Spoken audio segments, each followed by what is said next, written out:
Sama seperti lagu tadi yang berkata bahwa kita memerlukan Tuhan setiap jam. Amin. Saya percaya setiap kita, mulai dari kecil sampai besar, kita membutuhkan Tuhan.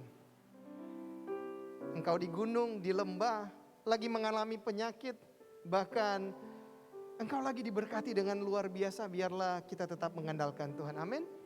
Dan minggu lalu kita sudah diberkati dengan kebenaran firman Tuhan yang disampaikan oleh Pastor Carlo. Pastor Carlo bicara tentang value di rumah ini. Yaitu tentang, ada yang ingat tentang apa? Berbicara tentang God Center. Pastor Carlo berbicara tentang God Church. Berbicara tentang Generation Center. Di mana Tuhan menjadi pusat dari gereja ini. Dan gereja ini adalah milik dari, bukan dari Pastor Niko, bukan dari Pastor Andi, bukan dari Pastor Chandra, tapi gereja Grow Center adalah milik Tuhan. Beri kemuliaan buat Tuhan. Bahkan bicara tentang Generation Center, semua generasi kami rindu bisa di rumah ini, bisa mengembangkan semua talenta, bisa melayani mulai dari anak-anak. Ada Love yang tadi jadi host di Grow Children, sampai para remaja, pemuda, dewasa muda, bahkan sampai Sweet Generation.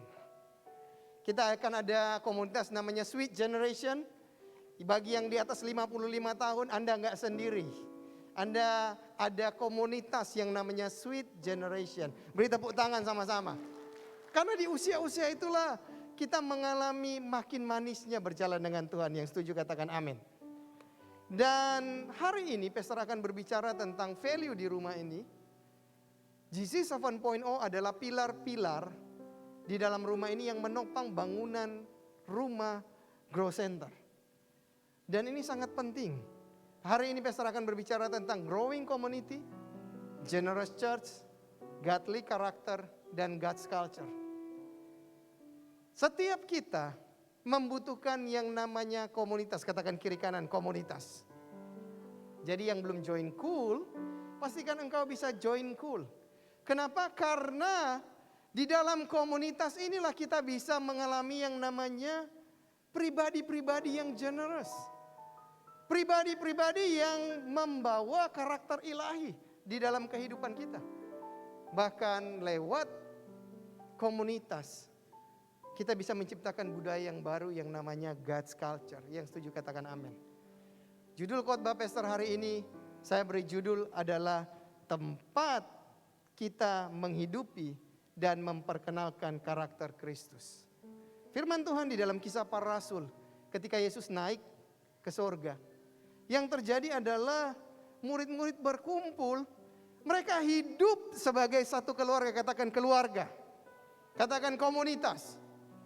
Dan firman Tuhan di dalam Kisah Para Rasul 2 ayat 41 sampai dengan 47 berkata, orang-orang yang menerima perkataan itu memberi diri dibaptis. Saya akan baca ayat yang ganjil, Bapak Ibu akan baca ayat yang genap. Yuk sama-sama 2, 3. Orang-orang yang menerima perkataan itu memberi diri dibaptis dan pada hari itu jumlah mereka bertambah kira-kira 3.000 orang. Next.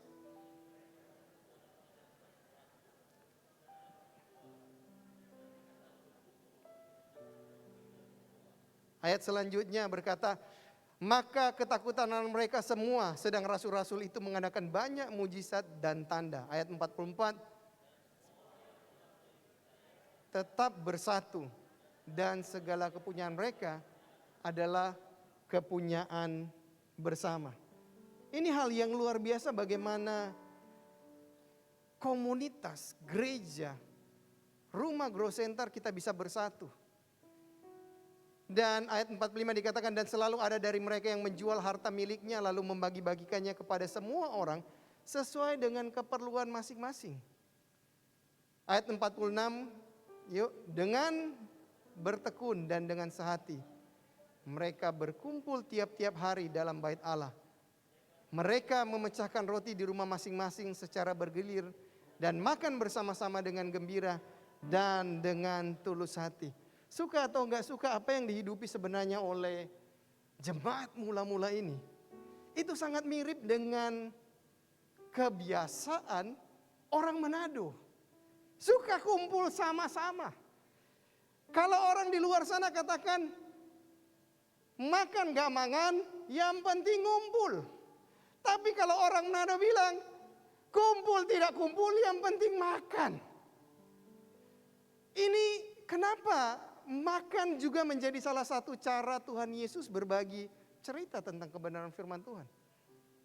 Karena sebab ketika kita duduk kumpul sama-sama, kita makan sama-sama. Ketika perut terbuka, perut sudah kenyang, biasa hati orang itu terbuka. Yang setuju katakan, aha. Sehingga orang dengan mudah itu bisa share satu dengan yang lain dan para murid melakukan hal itu. Sehingga apa yang terjadi? Sambil memuji Allah, mereka disukai semua orang dan tiap-tiap hari Tuhan menambah jumlah mereka dengan orang yang diselamatkan. Berbicara tentang komunitas, inilah contoh bagaimana jemaat mula-mula mengalami kasih Kristus. Bagaimana ketika satu dengan yang lain mengalami masalah, disitulah mereka mengalami yang namanya generous. Di rumah ini kami sering katakan bahwa apapun keadaanmu, kalau engkau butuh makan datang ke rumah. Di rumah Bapakku banyak makanannya. Dan itu yang terjadi sebelum sampai dengan pandemi. Di rumah ini setiap Selasa dan Kamis kami memberi makan buat mahasiswa yang pendatang dari luar Manado. Dan selama kurang lebih 2 tahun ada 3.456 orang-orang yang diberi makan. Kenapa hal itu bisa dilakukan? Karena salah satu nilai dari gereja ini yaitu generous church. Beri kemuliaan buat Tuhan. Dalam Filemon 1 ayat 4, kisah para rasul berkembang menjadi luar biasa dan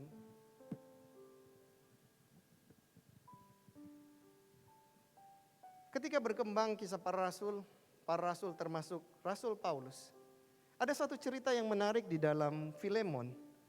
Bagaimana di dalam Filemon 1 ayat 1 yang sampai dengan yang ketiga berkata seperti ini.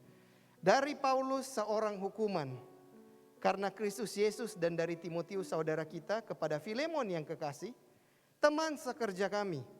Dan kepada Apfia saudara perempuan kita dan kepada Arkhipus, teman seperjuangan kita dan kepada jemaat-jemaat di rumahmu. Kasih karunia dan damai sejahtera dari Allah Bapa kita dan dari Tuhan Yesus Kristus menyertai engkau. Memang gak ada di slide. Tapi ayat yang keempat ini bisa dimunculkan di slide. Tiba-tiba Paulus katakan gini. Aku mengucap syukur kepada Allahku setiap kali aku mengingat engkau dalam doaku. Bukankah sebagai keluarga di rumah ini kita saling mendoakan satu dengan yang lain? Amin. Ayat 5 dikatakan karena aku mendengar tentang kasihmu kepada semua orang yang kudus dan tentang imanmu kepada Tuhan Yesus. Ayat selanjutnya dan aku berdoa agar persekutuanmu di dalam iman turut mengerjakan pengetahuan yang baik di antara kita untuk Kristus. Dari kasihmu sudah kau peroleh kegembiraan besar dan kekuatan. Sebab hati orang-orang kudus telah kau hiburkan, saudaraku. Betapa luar biasanya Paulus berbicara tentang satu pribadi yaitu Filemon. Kalau saya boleh katakan, pada saat Tuhan izinkan untuk saya ada di rumah isolasi mandiri dan puji Tuhan setelah 5 hari kemudian dites semua negatif. Itu semua karena kebaikan dan kemurahan Tuhan. Tapi pada saat terjadi itu saya katakan gini kepada Pastor Carlo yang ada di sekretariat. Tolong bilang kepada Ibu Jeneri dan Bapak Ferdinand untuk segera membeli vitamin, obat-obat. Dan perhatikanlah keluarga-keluarga kita, saudara-saudara kita yang lagi terpapar. Berikanlah kasih kita kepada mereka dan kirimkanlah apa yang mereka perlukan. Sama seperti yang ditulis oleh Paulus tadi, Paulus ada di penjara tetapi dia menitipkan pesan kepada saudara-saudara yang ada di luar. Dan hal ini bisa terjadi karena Ada kemurahan hati dari setiap pribadi yang ada. Yang setuju katakan amin. Kami begitu peduli dengan Bapak Ibu sekalian. Bahkan firman Tuhan selanjutnya dikatakan bahwa di ayat ke-8, karena itu sekalipun aku di dalam Kristus, aku mempunyai kebebasan penuh untuk memberitakan kepadamu apa yang harus engkau lakukan. Tetapi mengingat kasih-Mu itu, lebih baik aku memintanya daripadamu. Paulus lagi berbicara kepada Filemon secara pribadi. Dan ayat 9, aku Paulus yang telah menjadi tua, lagi pula sekarang di penjara karena Kristus Yesus, mengajukan permintaan kepadamu mengenai anakku yang kudapat selagi aku di penjara. Ya, ini siapa? Onesimus. Onesimus hanya 2 kali disebut di dalam Alkitab, di dalam Kolose dan di dalam Filemon. Siapa Onesimus ini? Rasul Paulus jelaskan.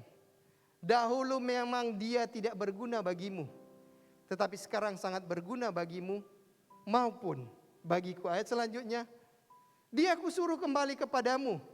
Dia yaitu buah hatiku. Sebenarnya aku mau menahan dia di sini sebagai gantimu untuk melayani aku selama aku di penjara karena Injil. Ayat 14. Tetapi tanpa persetujuanmu, aku tidak mau berbuat sesuatu. Supaya yang baik itu jangan engkau lakukan seolah-olah dengan paksa, melainkan dengan sukarela. Onesimus adalah orang yang bekerja di rumah Filemon. Onesimus adalah karyawannya Filemon yang lari dari rumah, dari tempat kerjanya karena dia mencuri sesuatu dari Filemon. Dan Anda bisa bayangkan dia pergi betapa marahnya Filemon sama Onesimus. Tetapi Filemon menerima satu surat dari Paulus yang katakan, terimalah dia kembali. Terima dengan apa? Dengan sukarela. Di rumah ini ketika Tuhan izinkan untuk kami memulai bersama-sama beberapa orang. Saya katakan ke Pastor Carlo, setiap kali yang datang beribadah di tempat ini, setiap kali yang mau melayani di tempat ini, jangan kasih kertas dan tulis. Jangan pernah tanya seperti ini. Apakah Bapak orang kaya atau orang miskin? Apakah engkau punya properti dan tanah yang banyak? Apakah ibu sebagai seorang direktur atau pemimpin di sebuah perusahaan? Apakah tante atau om itu punya harta warisan atau tidak? Kami tidak menanyakan itu. Sebab kami menerima Bapak Ibu sekalian di rumah ini dengan tangan yang terbuka. Amin. Gravitasi di rumah ini adalah saving the lost. Menyelamatkan yang hilang. Sehingga siapapun yang datang ke rumah ini, kami akan menerima. Beri kemuliaan buat Tuhan. Ayat 15 dikatakan nih, sebab mungkin karena itulah dia dipisahkan sejenak daripadamu, supaya engkau dapat menerimanya untuk selama-lamanya. Next, bukan lagi sebagai hamba, melainkan lebih daripada hamba, yaitu sebagai saudara yang kekasih. Bagiku sudah demikian, apalagi bagimu, baik secara manusia maupun di dalam Tuhan. Ayat 17, kalau engkau menganggap aku teman seiman, terimalah dia seperti aku sendiri. Bayangkan, Paulus katakan kepada Filemon, terima dia. Balik ke ayat 18 tadi. Terima dia, sama seperti engkau menerima aku sendiri. Kalau orang hanya pergi meninggalkan kita begitu saja, mungkin itu biasa. Tapi kalau dia mengambil sesuatu dari kita, apakah kita rela menerima? Saya mau katakan, kenapa di rumah ini kami menerima Bapak Ibu sekalian tanpa bertanya tentang latar belakangmu? Setiap kita punya hutang. Setiap kita punya masalah. Setiap kita mungkin pernah Tuhan izinkan ada di lembah. Tetapi Yesus menebus setiap kita. Di atas kayu salib bukan ketika engkau lagi benar, tetapi ketika kita lagi berdosa. Yesus bayar lunas. Amin, beri kemuliaan buat Tuhan. Dan kalau ia sudah merugikan engkau ataupun berhutang kepadamu, Tanggungkanlah semuanya itu kepadaku. Ini luar biasa. Aku Paulus menjamin dengan tulisan tanganku sendiri, aku akan membayarnya, agar jangan kau katakan, tanggungkanlah semuanya itu kepadaku, karena engkau berhutang kepadaku, yaitu dirimu sendiri. Paulus bisa menulis ini sebab dia pernah berjalan bersama-sama dengan Filemon. Bukan hanya berbicara tentang hutang, tetapi Paulus lewat tulisan ini dikatakan pernah menolong Filemon di satu titik yang terendah. Kenapa di rumah ini kami rindu, pingin terlibat dengan Bapak Ibu sekalian. Kami care, kami pingin tahu dengan apa yang terjadi dengan Bapak Ibu sekalian. Karena satu hal, kami hanya karena kasih karunia Tuhan ditebus dan diizinkan Tuhan untuk melayani di tempat ini. Satu kali saya katakan kepada istri saya, yuk kita donor darah. Istri saya katakan, saya belum pernah donor darah sebelumnya karena saya rendah. Bapak Ibu, kalau kita tahu tentang firman Tuhan, Yohanes 3 ayat 16, semua orang pasti suka. Karena begitu besar kasih Allah akan dunia ini, sehingga dia mengaruniakan anaknya yang tunggal, supaya setiap orang yang harusnya binasa, tidak binasa tetapi memperoleh kehidupan. Tetapi iman kita di dalam Tuhan, kasih karunia yang kita terima di dalam Tuhan, gak berhenti sampai di situ. Bisa tolong bantu 1 Yohanes 3 ayat 16. Inilah kedewasaan yang akan terjadi ketika kita bertumbuh di dalam Tuhan. Bukan hanya kita menerima kebaikan Tuhan, tetapi 1 Yohanes 3 ayat 16 firman Tuhan berkata, multimedia bisa tolong bantu 1 Yohanes 3 ayat 16 firman Tuhan berkata, demikianlah kita ketahui kasih Kristus, yaitu bahwa ia telah menyerahkan nyawanya untuk kita. Jadi kita pun wajib menyerahkan nyawa kita untuk siapa? Saudara-saudara kita. Saya katakan kepada istri, mungkin hari ini engkau nggak punya duit. Hari ini engkau lagi nggak punya sesuatu untuk diberikan. Tetapi kalau ada yang membutuhkan darah dan engkau berani memberikannya itu, maka engkau menggenapi 1 Yohanes 3 ayat 16. Para pengerja di tempat ini, para pelayan Tuhan di tempat ini, mulai dari yang punya golongan darah A, B, AB, C, O, enggak ada C, O. Semua tahu kalau ada yang sakit. Udah tahu, giliran bulan ini giliran saya yang golongan darah A. 3 bulan kemudian ketika udah cukup ada yang perlu, kita harus beri lagi. Kenapa di rumah ini dikatakan generous? Kalau sesuatu yang paling berharga engkau bisa bagikan buat orang lain. Saya percaya mengenai senyum, mengenai keramahan, mengenai apa yang ada di dompet itu gak akan jadi masalah. Yang setuju katakan yes. Inilah yang Paulus katakan kepada Filemon. Dan di ayat selanjutnya, ayat 20, Pastor sudah akan selesai. Firman Tuhan berkata, ya saudaraku, semoga engkau berguna bagiku di dalam Tuhan. Hiburkanlah hatiku di dalam Kristus. Dengan percaya kepada ketaatanmu, kutulis ini kepadamu. Aku tahu lebih daripada permintaanku ini akan kau lakukan. Dalam pada itu bersedia juga memberi tumpangan kepadaku.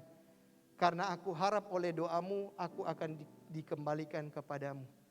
Ketika Grow Center memulai pelayanan di Jakarta oleh Pastor Andi, ketujuh nilai ini dibuat, ditanam sebagai pilar penopang gereja ini. Sehingga kita tahu gereja ini adalah berpusat kepada Tuhan. Gereja ini adalah miliknya Tuhan. Di gereja ini semua generasi diberikan kesempatan. Di gereja ini, di rumah ini kita harus hidup dalam komunitas. Yang belum hidup dalam komunitas, saya mau katakan please join Cool. It's hot outside, go Cool. Di luar Anda akan sendiri, tetapi di Cool Anda akan ditolong. Yang setuju katakan amin. Dan biarlah generous bukan sesuatu yang dipaksakan, tetapi sesuatu yang natural. Biarlah di dalam kehidupan kita karakter Kristus itu sungguh nyata. Kapan Anda akan lihat karakter Kristus? pada saat kesulitan datang dalam kehidupanmu. Ada satu cerita, saya dan istri tunjukin saya sampai ketawa. 3 orang teman berbicara, dan mereka katakan seperti ini, engkau tahu kakek saya itu paling hebat. Kenapa? Semasa perang, waktu dia tembak, semua peluru hanya mental. Yang satu gak mau kalah dan dia katakan, nenek saya, oma saya lebih hebat lagi. Kalau jalan, itu bisa di atas air.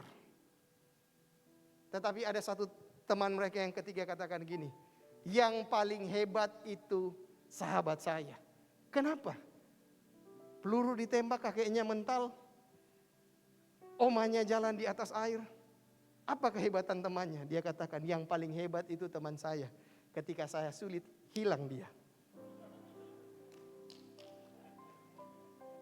Saya mau pastikan, pastor mau pastikan di rumah ini, apapun keadaanmu, kami gak akan hilang kemana-mana.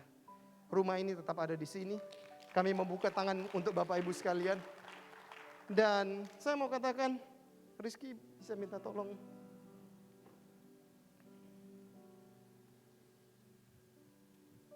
Pada saat Pastor Andi mengutus kami untuk datang ke Manado, saya bisa minta tolong istri saya untuk datang ke depan.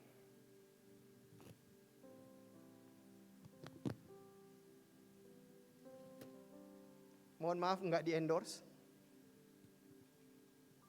Ibarat rumah, bisa pegang sebentar.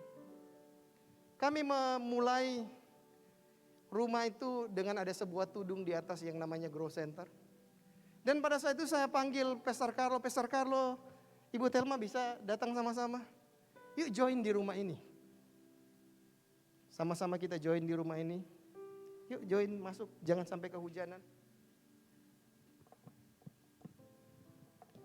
Oke, pastikan kita berempat aman, nggak kena hujan kan? Dan saat itu ada Bapak Matius dan Ibu Yola. Bapak Matius, Ibu Yola, yuk join. Cepat. Masuk di dalam. Jangan sampai hujan. Dekat, cepat. Ibu Yola. Dekat. Kami begitu close, kami begitu dekat, kami bisa saling kenal satu dengan yang lain. Saya bisa mengetahui pergumulan dari Pastor Carlo, Pastor Telma, Pak Matius dan Ibu Yola. Kami saling berbagi. Tapi ternyata ada yang mau join juga. Saya undang Bapak Ferdinand dan Ibu Cynthia. Dengan cepat. Yuk join sama-sama di sini cepat. Udah mau hujan, cepat. Dan mereka mulai join. Tapi apa yang terjadi ketika mereka mulai join? Ternyata masuk. Saya dan Pak Ferdinand hanya bisa taruh kepala di dalam. Walaupun badan kehujanan, tapi kami yang penting kepala kami aman. Tapi ternyata Tuhan baik. Tuhan gak berhenti di situ. Tuhan izinkan untuk wadah ini mengalami sesuatu yang lebih besar lagi. Wow. Tolong diturunkan ke bawah situ. Akhirnya semua aman. Tapi ada orang-orang yang ada di dalam, ada Valen, mulai ada di situ Novita dan Icat. Yuk Novita dan Icat.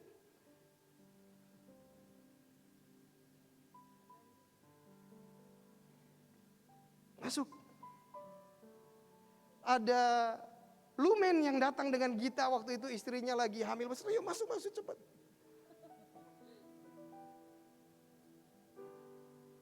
Aman semua?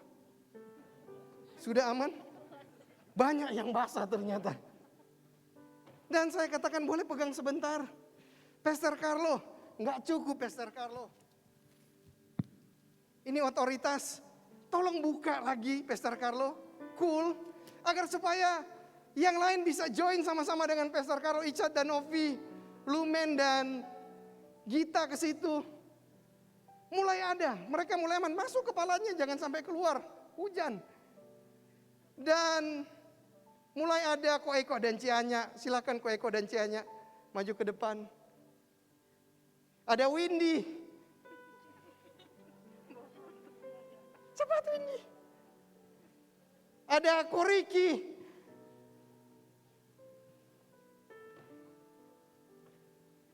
Masuk kepalanya.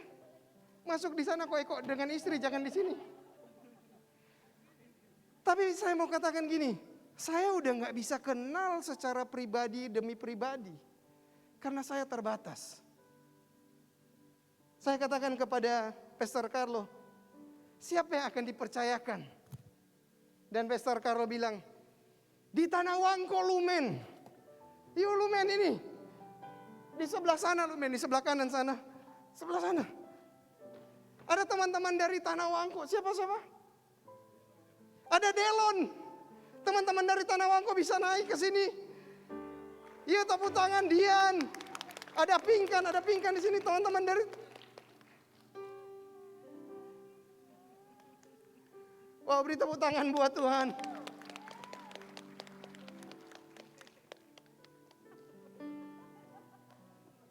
Udah gak cukup ternyata Lumen. Oh my God.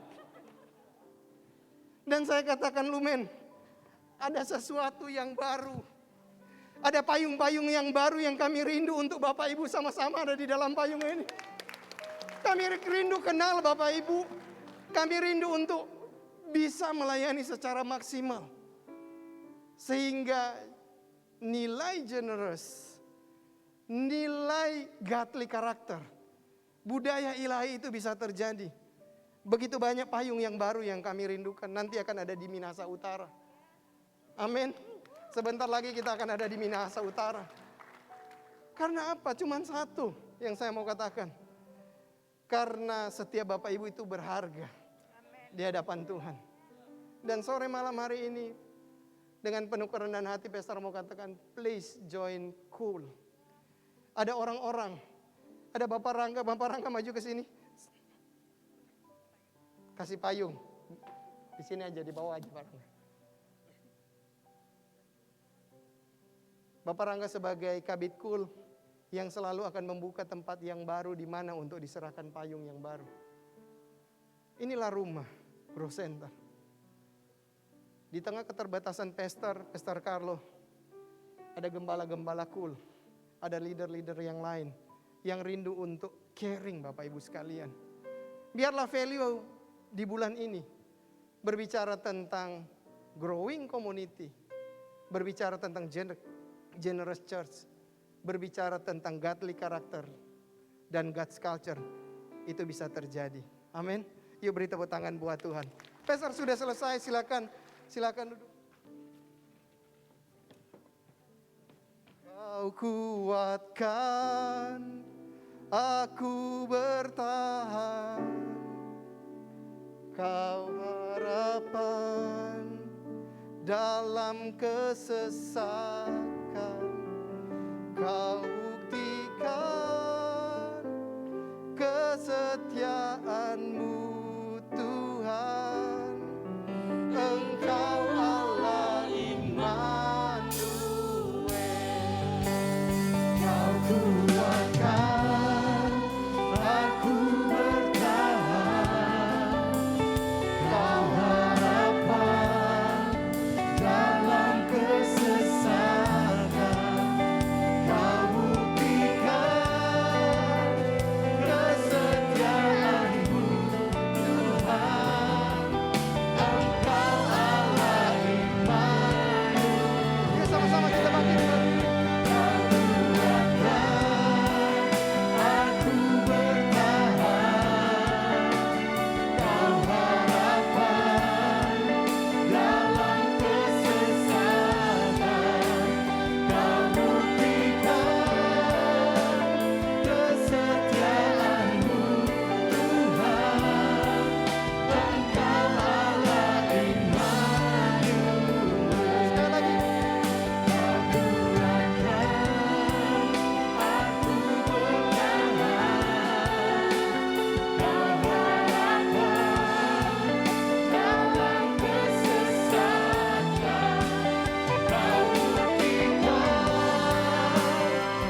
Bapak Ibu sekalian, Tuhan adalah Immanuel. Dia berjanji ada beserta dengan kita di dalam segala musim kehidupan. Tapi Tuhan pakai orang-orang di sekitar kita untuk menguatkan kita, menopang kita. Sama seperti Paulus berkata kepada Filemon, terimalah dia bukan sebagai hamba, tetapi sebagai saudara. Sore malam hari ini, jika engkau merasa engkau sendiri, tutup matamu, angkat tanganmu. Dasar rindu untuk berdoa. Kalau engkau merasa sendiri hari-hari ini, angkat tanganmu. Gak perlu lihat kiri kanan, tutup mata. Tuhan Yesus, hamba-Mu berdoa. Biar kiranya pribadi demi pribadi yang mengangkat tangan, Engkau berikan mereka komunitas yang terbaik. Mereka bisa bertumbuh di dalam komunitas. Mereka bisa dikawal di dalam komunitas.